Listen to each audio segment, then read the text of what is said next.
Good morning! Guys, sa umagang ito guys, no, ay magluluto tayo ng inununan sa Bisaya, paksiw sa Tagalog. Pero kakaiba ito guys. Abangan. So ito na nga guys, no, yung ating gawing paksiw o inununan sa Bisaya. At mayroon na tayong rekado dito. Luya, sibuyas, bawang, no? Then bakit kakaiba ito guys na gagawin ko guys, dahil ibabalot ko sa dahon ng luyang dilaw. Mabango ito guys, kaya masarap yan guys. Abangan guys. Ilagay na natin yung bawang yan guys, pailalim natin yan guys, para pagkulo aangat sa isda. Malinis na to guys, lagay natin tagdadalawa.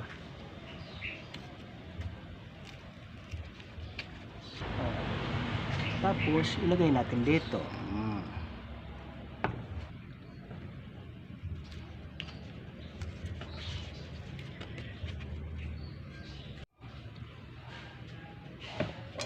Lagyan natin ng asin.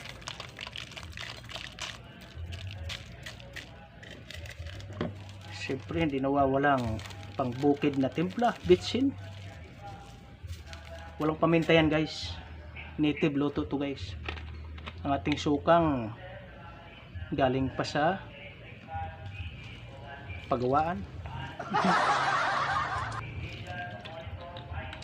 Ito na guys ang ating isda, fresh na fresh, galing pa sa freezer.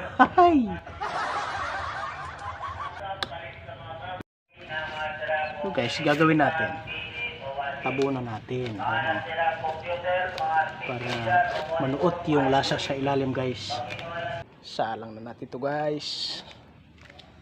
Ito na yung apoy guys.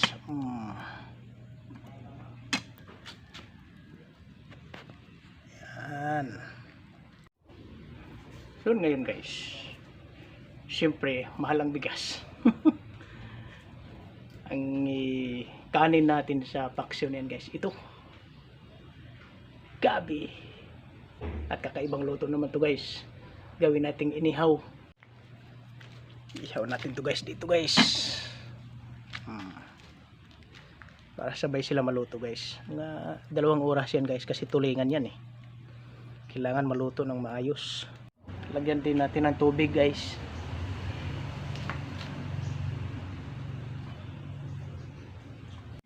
Goods na to guys.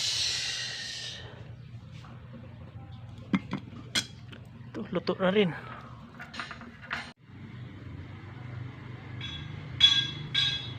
Eto guys, kain na tayo guys, no? Ang luto na yung ating tulingan na binalot ng dahon ng tuyang dilaw. Bango. Ito guys. At saka inihaw na gabi. Yan o. Siyempre balatan natin to guys. Init pa guys.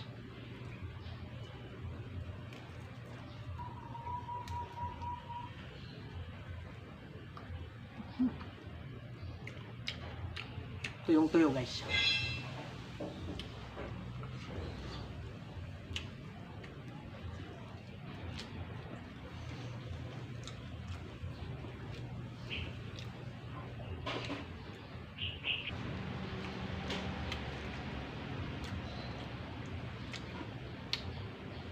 Ang sarap ng inihaw. Mabango.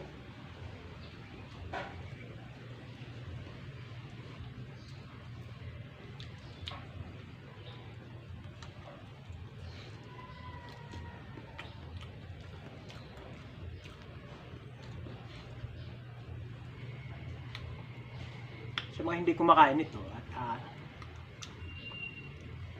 kaya namang bumili ng bigas dahil mahal ang bigas, okay lang.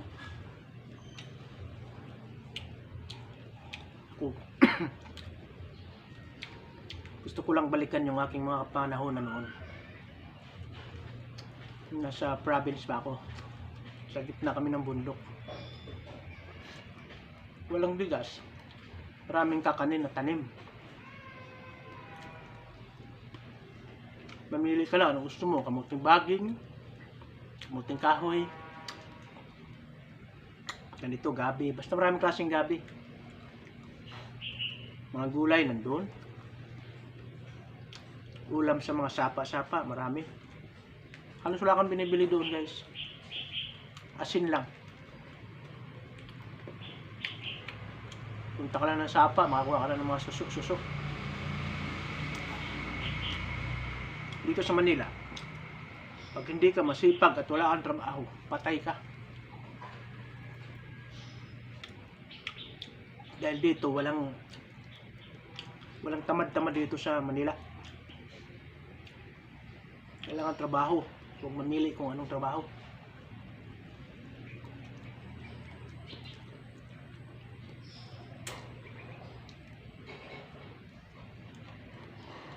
Malapit lang naman ako sa palengke. Ito rin yung pagkain ng boss ko guys. Alam nyo ba? Ang edad niya ngayon, 90 na. Hindi halos kumakain ng bigas. Kunti lang. Pero ito yung gusto niyang kainin. Dahil ito daw yung pampatagalang buhay sa katawan ng tao. Mga ganitong pagkain.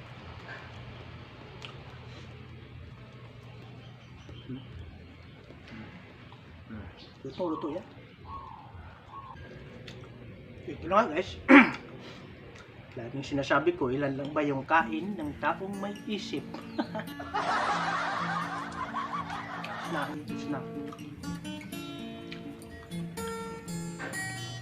Ako'y magpapaalam sa inyo na tapos ng aking kinain na akong niluluto. Naway panoorin nyo ito na kakagaan sa inyong kalooban. Dahil ang video ito ay sinishare ko para sa mga tao kumakain dati ito tapos bigla na lang tinalikuran. Bye-bye!